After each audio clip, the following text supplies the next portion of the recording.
दोस्तों एक बार फिर से मैं आपके लिए यंत्र India limited apprentice recruitment 2026 apply online form fill up process की अपडेट लेके आ चुके हैं। किस तरह से आप यंत्र इंडिया लिमिटेड ट्रेड अप्रेंटिस के 3,979 खाली पदों के लिए अपने फॉर्म अप्लाई कर सकते हो। स्टेप बाय स्टेप कंप्लीट जानकारी आपको इस वीडियो में दी जाएगी। लास्ट डेट ऑनलाइन आवेदन करने की 3 मार्च 2026 है, तो आप जल्द से जल्द अपना फॉर्म अप्लाई कर ले, कहीं मौका हाथ से छूट ना जाए। फॉर्म अप्लाई करते समय अगर आपके सामने कोई भी डिफिकल्टी आ रही है, कोई भी टेक्निकल प्रॉब्लम आ रही है, तो उसका हल भी आपको इस वीडियो में मिल जाएगा। फॉर्म अप्लाई करते समय आपको कोई भी ऐसी गलती या फिर मिस्टेक नहीं करनी होगी जिसकी वजह से आपका फॉर्म रिजेक्ट हो सकता है। किन किन कारणों से आपका फॉर्म रिजेक्ट हो सकता है, कैसे आप अपना फॉर्म रिजेक्ट होने से बचा सकते हो। फॉर्म अप्लाई करते समय आपको सभी जनरल इंस्ट्रक्शंस भी रीड आउट कर लेने होंगे, तभी आपका फॉर्म सक्सेसफुली सबमिट होगा। आप मोबाइल फोन, टैबलेट या फिर लैपटॉप किसी भी डिवाइस से अपना फॉर्म भर सकते हो। सेम तरह से आपका फॉर्म भरा जाएगा, बस लुकिंग इंटरफेस चेंज हो जाएगा। आप यहां पर मोबाइल फोन से अपना फॉर्म अप्लाई न करें, कोई भी टेक्निकल प्रॉब्लम हो सकती है, तो आप यहां पर लैपटॉप या फिर कंप्यूटर से ही अपना फॉर्म अप्लाई कर ले। फॉर्म अप्लाई करते समय आपको किस प्रकार से अपना रजिस्ट्रेशन करना होगा, पर्सनल डिटेल, क्वालिफिकेशन डिटेल आपको कैसे फिल करनी होगी, कैसे आप अपनी पोस्ट प्रेफरेंस दोगे, किस तरह से आपको अपना लाइव फोटो कैप्चर करना होगा, डॉक्यूमेंट सिग्नेचर कैसे और कितने केबी में आप अपलोड करोगे, फीस पेमेंट करते हुए रजिस्ट्रेशन से लेकर प्रिंट तक आप कैसे अपना फॉर्म अप्लाई करोगे।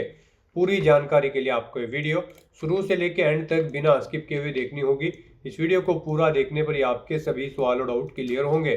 तो चलिए दोस्तों, बिना कोई वक्त गंवाए शुरू करते हैं यंत्र India limited apprentice form fill up की पूरी जानकारी। फॉर्म भरने से पहले आपको सबसे पहले हमारी वेबसाइट IND सरकारी नौकरी के इस पेज पर विजिट करना होगा, जिसका लिंक आपको नीचे description plus first comment box में मिल जाएगा। और हमारे इस पेज पर विजिट करके आप यहां से यंत्र इंडिया लिमिटेड अप्रेंटिस का फॉर्म अप्लाई कर सकते हो।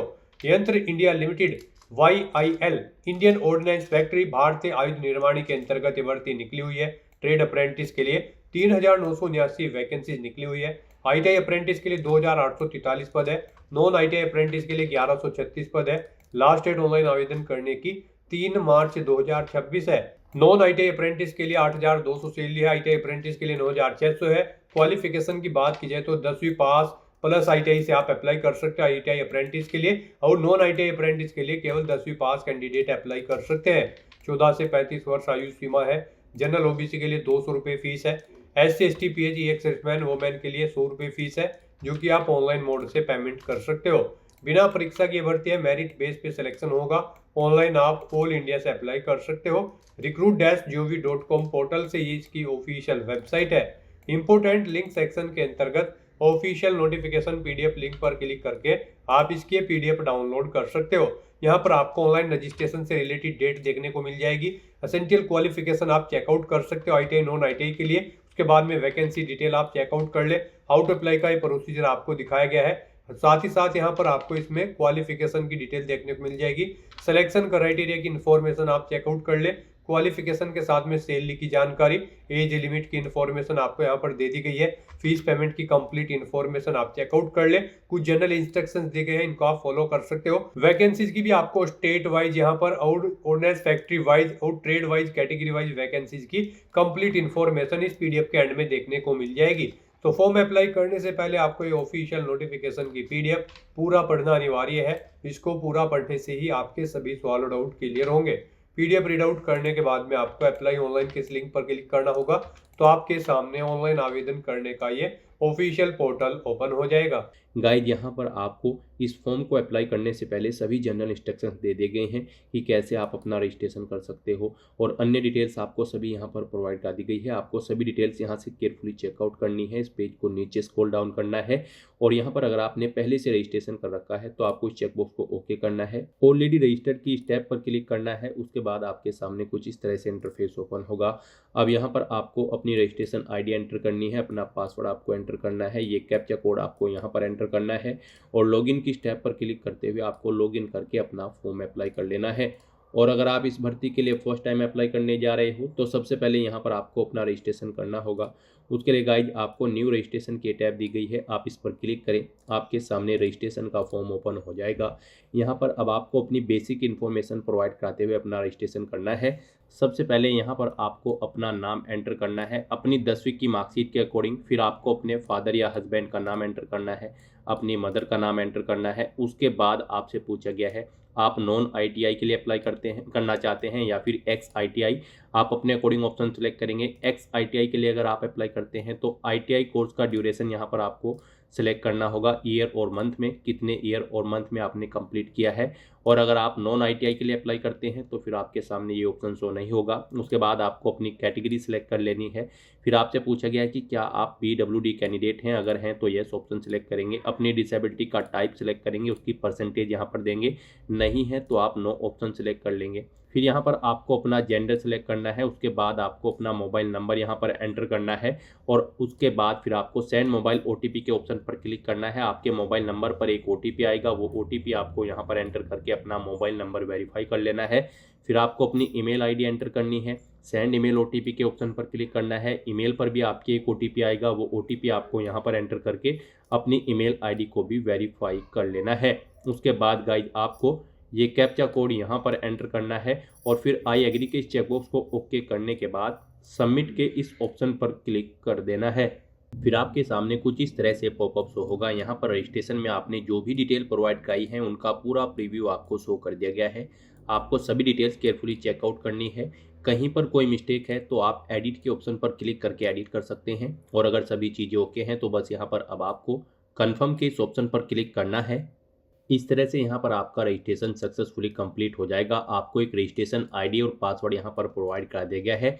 ये ID पासवर्ड आपके रजिस्टर्ड मोबाइल नंबर और ईमेल ID पर भी सबमिट कर दी गए हैं। अब आपको इन्हें केयरफुली नोट डाउन करके रख लेना है फ्यूचर यूज के लिए। और गाइस यहाँ पर अब आपको ओके के इस ऑप्शन पर क्लिक करना है। फिर आपके सामने कुछ इस तरह से इंटरफेस ओपन होगा। अब आपको अपनी रजिस्ट्रेशन ID यहाँ पर एंटर करनी है, अपना पासवर्ड आपको एंटर करना है जो अभी अभी आपको प्रोवाइड कराया गया है। ये कैप्चा कोड आपको यहाँ पर एंटर करना है और लॉगिन के स्टेप पर क्लिक करके आपको लॉगिन कर लेना है।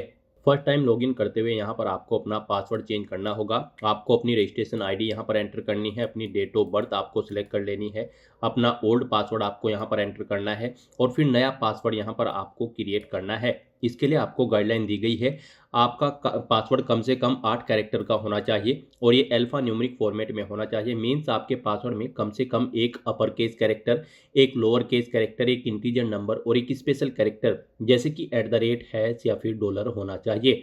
इस फॉर्मेट में यहाँ पर आपको अपना पासवर्ड क्रिएट करना है। वही पासवर्ड आपको क्रिएट न्यू पासवर्ड फील्ड में एंटर करना है और फिर गाइज आपको यहाँ पर सबमिट के इस ऑप्शन पर क्लिक कर देना है। इस तरह से यहाँ पर आपका पासवर्ड चेंज हो जाएगा। आपको यहाँ पर न्यू पासवर्ड आपका जो आपने चेंज किया है वो शो कर दिया जाएगा। और गाइज यहाँ पर अब आपको ओके के इस ऑप्शन पर क्लिक करना है। नेक्स्ट यहाँ पर आपको अपनी कॉन्टैक्ट डिटेल प्रोवाइड करनी है। यहाँ पर आप अपना पोस्टल एड्रेस एंटर करें। उसके बाद यहाँ पर आपसे पूछा गया है कि क्या आपका परमानेंट एड्रेस सेम है आपके पोस्टल एड्रेस के अकॉर्डिंग। अगर है तो आप येस के इस ऑप्शन पर क्लिक रहने देंगे और अगर डिफरेंट है तो आप नो के इस ऑप्शन पर क्लिक करें और यहाँ पर अपना परमानेंट एड्रेस एंटर कर दें। और उसके बाद फिर गाइज आपको यहाँ पर सबमिट के इस ऑप्शन पर क्लिक करना है। नेक्स्ट आपके सामने कुछ इस तरह से इंटरफेस ओपन होगा। अब यहाँ पर आपको अपना फॉर्म अप्लाई करने के लिए अप्लाई/एडिट के इस सेक्शन में इस ऑप्शन पर क्लिक करना है अपना फॉर्म अप्लाई करने के लिए। तो आप इस ऑप्शन पर क्लिक करें। नेक्स्ट आपके सामने कुछ इस तरह से इंटरफेस ओपन होगा। यहाँ पर आपका फॉर्म स्टार्ट हो चुका है। गाइज यहाँ पर आपको इन 4 स्टेप को कंप्लीट करते हुए अपना फॉर्म फिल करना है। सबसे पहले यहाँ पर आपको अपनी पर्सनल डिटेल देनी है, फिर क्वालिफिकेशन की डिटेल, उसके बाद प्रेफरेंस की डिटेल और फिर डिक्लेयर करते हुए आपको अपना फॉर्म फिल कर देना है, सबमिट कर देना है। यहाँ पर पर्सनल डिटेल में आपकी कुछ डिटेल आपको ऑटोमेटिकली फिर मिलेगी जो आपने रजिस्ट्रेशन टाइम पे प्रोवाइड कराई थी। आपको इन्हें केयरफुली चेकआउट करना है। इस पेज को नीचे स्क्रॉल डाउन करना है और यहाँ पर आपको अपनी आइडेंटिटी कार्ड की डिटेल देनी है। यहाँ पर आपसे पूछा गया है कि क्या आपके पास आधार कार्ड है।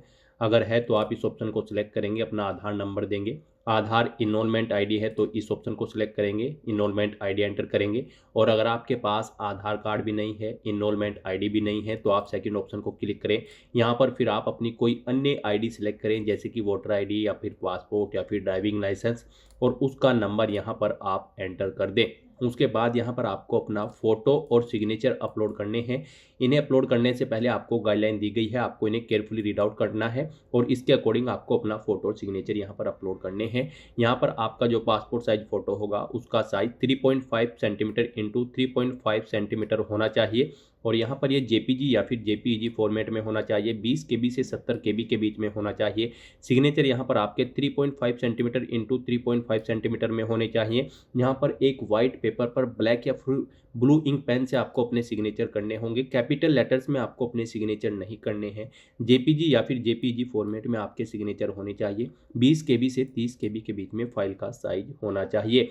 यहाँ पर किसी कारणवश अगर आपके फोटो या सिग्नेचर की फाइल का साइज कम या ज़्यादा है तो आप गूगल पर जाएं, इमेज रिसाइजर टाइप करें, मल्टीपल ऑनलाइन वेबसाइट ओपन होंगी, उनमें से कोई भी वेबसाइट ओपन करें और जिस भी डॉक्यूमेंट का साइज आपको दी गई गाइडलाइंस के अकॉर्डिंग सेट करना है उसे वहां पर अपलोड करें और साइज को सेट करके डाउनलोड करके फिर यहाँ पर अपलोड कर दे। अपना फोटो और सिग्नेचर अपलोड करने के लिए आपको चूज फाइल के ऑप्शन पर क्लिक करना है, फाइल को सिलेक्ट कर लेना है और अपलोड के ऑप्शन पर क्लिक करते हुए 1 बाय 1 करके आपको अपना फोटो और सिग्नेचर यहाँ पर अपलोड कर देने हैं और उसके बाद गाइज फिर आपको सेव एंड कंटिन्यू के इस ऑप्शन पर क्लिक करना है। नेक्स्ट यहाँ पर आपको अपनी एजुकेशनल क्वालिफिकेशन की डिटेल प्रोवाइड करनी है। गाइज यहाँ पर अगर आप EX-ITI की पोस्ट के लिए अप्लाई कर रहे हैं तो आपका यहाँ पर 10वीं क्लास पास आउट होना जरूरी है, प्लस ITI भी पास आउट होना जरूरी है रिलेवेंट ट्रेड के अंतर्गत। और अगर आप नॉन ITI पोस्ट के लिए अप्लाई कर रहे हैं तो फिर यहाँ पर आपको केवल 10वीं क्लास की अपनी डिटेल प्रोवाइड करनी होगी। तो यहाँ पर अब आपको अपनी क्वालिफिकेशन की डिटेल प्रोवाइड करनी है। यहाँ पर 10वीं में सबसे पहले आपको बोर्ड का नाम देना है, जिस बोर्ड से आपने अपनी 10वीं क्लास पास आउट की है। फिर यहाँ पर आपको स्कूल का नाम देना है, जिस स्कूल से आपने अपनी 10वीं क्लास पास आउट की है। पासिंग ईयर यहाँ पर आपको सेलेक्ट करना है, कब आपने पास आउट किया है। उसके बाद यहाँ पर आपको अपनी 10वीं की मार्कशीट का नंबर देना है। रिजल्ट का टाइप बताना है, आपका रिजल्ट मार्क्स में था, CGPA में या फिर ग्रेड में, आप अपने अकॉर्डिंग ऑप्शन सेलेक्ट करेंगे। मार्क्स में अगर था तो आपने यहाँ पर कितने मार्क्स ऑब्टेन किए हैं साइंस में वो आप बताएं। उसके बाद यहाँ पर टोटल कितने मार्क्स थे जिसमें से आपने मार्क्स ऑब्टेन किए हैं वो आप एंटर करें। इनके अकॉर्डिंग यहाँ पर आपकी परसेंटेज कैलकुलेट करके आपको शो कर दी जाएगी। फिर आपने यहाँ पर मैथ में कितने मार्क्स ऑब्टेन किए हैं वो आप एंटर करेंगे। टोटल कितने मार्क्स थे जिसमें से आपने मार्क्स ऑब्टेन किए हैं वो आप एंटर करेंगे। इनके अकॉर्डिंग आपकी परसेंटेज यहाँ पर आपको शो कर दी जाएगी। आपके यहाँ पर साइंस और मैथ सब्जेक्ट में कम से कम 40% मार्क्स होने चाहिए। फिर यहाँ पर आपको अपने टोटल मार्क्स एंटर करने हैं 10वीं के जो आपने ऑब्टेन किए हैं और उसके बाद यहाँ पर आपको टोटल मार्क्स देने हैं जिसमें से आपने मार्क्स ऑब्टेन किए हैं। यहाँ पर आप टोटल मार्क्स एंटर करेंगे। इन मार्क्स के अकॉर्डिंग यहाँ पर आपकी टोटल परसेंटेज कैलकुलेट करके आपको शो कर दी जाएगी। इस तरह से यहाँ पर आपको अपनी 10वीं क्लास की डिटेल प्रोवाइड कर देनी है। फिर यहाँ पर अगर आपने ITI भी पास आउट कर रखी है, आप ITI पोस्ट के लिए अप्लाई कर रहे हैं तो आपको अपनी ITI की डिटेल भी देनी होगी। यहाँ पर आपको ट्रेड सेलेक्ट करनी होगी जिस ट्रेड में आपने अपनी ITI पास आउट की है। पासिंग ईयर यहाँ पर आपको सेलेक्ट करना होगा जब आपने अपनी ITI पास आउट की है। उसके बाद आपको अपने ITI का सर्टिफिकेट नंबर एंटर करना है, किस अथॉरिटी ने इशू किया है, NCVT या फिर SCVT, वो यहाँ पर आपको एंटर करना होगा। इंस्टीट्यूट का नाम देना होगा जिससे आपने अपनी ITI पास आउट की है। यहाँ पर आपने कितने मार्क्स ऑब्टेन किए हैं वो आपको एंटर करने हैं। टोटल कितने मार्क्स थे जिसमें से आपने मार्क्स ऑब्टेन किए हैं वो आपको यहाँ पर एंटर करने हैं। फिर इनके अकॉर्डिंग आपकी परसेंटेज यहाँ पर कैलकुलेट करके आपको शो कर दी जाएगी। इस तरह से यहाँ पर आपको अपनी क्वालिफिकेशन की डिटेल प्रोवाइड करनी है और उसके बाद सेव एंड कंटिन्यू के इस ऑप्शन पर क्लिक करना है। नेक्स्ट यहाँ पर आपको अपनी प्रीफ्रेंस की डिटेल प्रोवाइड करनी है। सबसे पहले यहाँ पर आपको ट्रेड सिलेक्ट करनी है। आप अपनी चॉइस के अकॉर्डिंग ट्रेड सिलेक्ट करें। यहाँ पर आपको ऑप्शन देखने को मिल जाएंगे। पीछे जो आपने ITI की ट्रेड सिलेक्ट की है उसके अकॉर्डिंग आपको ऑप्शन मिलेंगे, आप ऑप्शन सेलेक्ट करें। उसके बाद यहाँ पर आप फैक्ट्री सेलेक्ट करें, किस फैक्ट्री के अंतर्गत आप यहाँ पर इस भर्ती के लिए अप्लाई करना चाहते हैं। आप अपनी चॉइस के अकॉर्डिंग यहाँ पर कोई भी फैक्ट्री सिलेक्ट करें और फिर गाइड यहाँ पर आप सेव एंड कंटिन्यू के इस ऑप्शन पर क्लिक कर दें। नेक्स्ट यहाँ पर आपको अपने डॉक्यूमेंट अपलोड करने हैं। यहाँ पर आपको अपना आधार कार्ड या फिर आइडेंटिटी कार्ड कोई भी अपलोड करना है। उसके बाद आपको अपनी 10वीं की मार्कशीट यहाँ पर अपलोड करनी है। फिर यहाँ पर आप अगर ITI पोस्ट के लिए अप्लाई कर रहे हैं तो आपको अपने ITI के सभी सेमेस्टर या फिर ईयर वाइज जो मार्कशीट है वो यहाँ पर आपको अपलोड करनी है। अपना ITI का ट्रेड सर्टिफिकेट यहाँ पर आपको अपलोड करना है और उसके बाद यहाँ पर आपको अपना कास्ट सर्टिफिकेट अपलोड करना है अगर आप रिजर्व कैटेगरी से बिलोंग करते हैं। इन डॉक्यूमेंट्स को अपलोड करने के लिए आपको यहाँ पर गाइडलाइन दी गई है। आपको दी गई गाइडलाइंस के अकॉर्डिंग ही इन डॉक्यूमेंट को अपलोड करना है। आपके डॉक्यूमेंट यहाँ पर पीडीएफ या फिर जेपीजी या फिर जेपीईजी फॉर्मेट में होने चाहिए। 100 केबी से 200 केबी के बीच में होने चाहिए। तो अपने इन डॉक्यूमेंट्स को अपलोड करने के लिए आपको चूज फाइल के ऑप्शन पर क्लिक करना है, फाइल को सिलेक्ट कर लेना है और अपलोड के इन ऑप्शन पर क्लिक करते हुए यहाँ पर आपको 1 बाय 1 करके अपने इन सभी डॉक्यूमेंट्स को यहाँ पर अपलोड कर देना है। उसके बाद आपको डिक्लेरेशन सेक्शन में आना है, इन डिटेल्स को रीड आउट करना है। फिर आपको I accept that I have gone through all the instructions के सामने इस चेकबॉक्स को ओके करना है और उसके बाद गाइज आपको यहाँ पर फाइनल सबमिट के इस ऑप्शन पर क्लिक कर देना है। फिर आपके सामने ये पॉपअप शो होगा। गाइज यहाँ पर अगर आपके फॉर्म में कोई मिस्टेक है तो आप एडिट के ऑप्शन पर क्लिक करके एडिट कर सकते हैं और अगर सभी चीज़ें ओके हैं तो बस यहाँ पर अब आपको कंफर्म के इस ऑप्शन पर क्लिक करना है। नेक्स्ट यहाँ पर आपको आपके एप्लीकेशन फॉर्म का पूरा प्रीव्यू शो कर दिया गया है। आपको सभी डिटेल्स केयरफुली चेकआउट करनी है। इस पेज को नीचे स्क्रॉल डाउन करना है। यहाँ पर आपको आपकी कैटेगरी के अकॉर्डिंग एप्लीकेशन फीस का अमाउंट देखने को मिल जाएगा जो कि आपको पे करना है। और गाइस यहाँ पर अगर कोई मिस्टेक है तो आप एडिट के इस ऑप्शन पर क्लिक करके अपने फॉर्म में एडिट कर सकते हो और अगर सभी चीज़ें ओके हैं तो बस यहाँ पर अब आपको कन्फर्म के इस ऑप्शन पर क्लिक कर देना है। इस तरह से यहाँ पर आपका एप्लीकेशन फॉर्म सक्सेसफुली सबमिट हो जाएगा। आपको आपके डैशबोर्ड में टैग कर दिया जाएगा। यहाँ पर आप चेकआउट कर सकते हो। आपका जो फॉर्म फिल करने का स्टेप था ये ग्रीन कलर में ओके शो कर दिया जाएगा, यानी कि आपका फॉर्म सबमिट हो चुका है। आपका फॉर्म तो सबमिट हो चुका है लेकिन कंसीडर इसे आपके फीस पेमेंट के बाद ही किया जाएगा। तो यहाँ पर अब आपको अपना फीस पेमेंट करना है। उसके लिए आपको पेमेंट के इस सेक्शन में अब इस ऑप्शन पर क्लिक करना है। फिर आपके सामने कुछ इस तरह से इंटरफेस शो होगा। अब यहाँ पर आपको आपकी कैटेगरी के अकॉर्डिंग एप्लीकेशन फीस का अमाउंट देखने को मिल जाएगा। गाइस यहाँ पर जनरल ओबीसी के लिए 200 रुपये प्लस जीएसटी फीस है और रिजर्व कैटेगरी के लिए 100 रुपये प्लस जीएसटी फीस है। तो यहाँ पर आपको आपकी कैटेगरी के अकॉर्डिंग एप्लीकेशन फीस का अमाउंट देखने को मिल जाएगा। यहाँ पर अब आपको अपना फीस पेमेंट करने के लिए क्लिक टू प्रोसीड के इस ऑप्शन पर क्लिक करना है। इस चेकबॉक्स को ओके करने के बाद फिर यहाँ पर आपको फीस पेमेंट के इस इंटरफेस पर डायरेक्ट कर दिया जाएगा। यहाँ पर आप debit card, credit card, SBI corporate credit card, banking, net banking, UPI wallet या फिर एनईएफटी के माध्यम से अपना फीस पेमेंट कर सकते हो। यहाँ पर आपके लिए सबसे बेस्ट और ईजी ऑप्शन यूपीआई का रहेगा। आप यूपीआई के इस ऑप्शन पर क्लिक करें, उसके बाद यूपीआई क्यूआर के इस ऑप्शन पर क्लिक करें और फिर गाइज आप पे नाउ के इस ऑप्शन पर क्लिक कर दें। उसके बाद आपके सामने ये क्यूआर कोड शो होगा। आप इसे अपने यूपीआई से स्कैन करें और अपना फीस पेमेंट कर दें। सक्सेसफुली फीस पेमेंट करने के बाद यहाँ पर आपके एप्लीकेशन फॉर्म की सभी टास्क कंप्लीट हो जाएगी। उसके बाद आपको फिर आपके डैशबोर्ड में टैग कर दिया जाएगा। सक्सेसफुली फीस पेमेंट करने के बाद आपको अपने डैशबोर्ड में आकर प्रिंट एप्लीकेशन के इस सेक्शन में यहाँ पर इस ऑप्शन पर क्लिक करके अपने एप्लीकेशन फॉर्म का एक हार्ड कॉपी प्रिंट आउट ले लेना है फ्यूचर यूज के लिए, फ्यूचर रेफरेंस के लिए।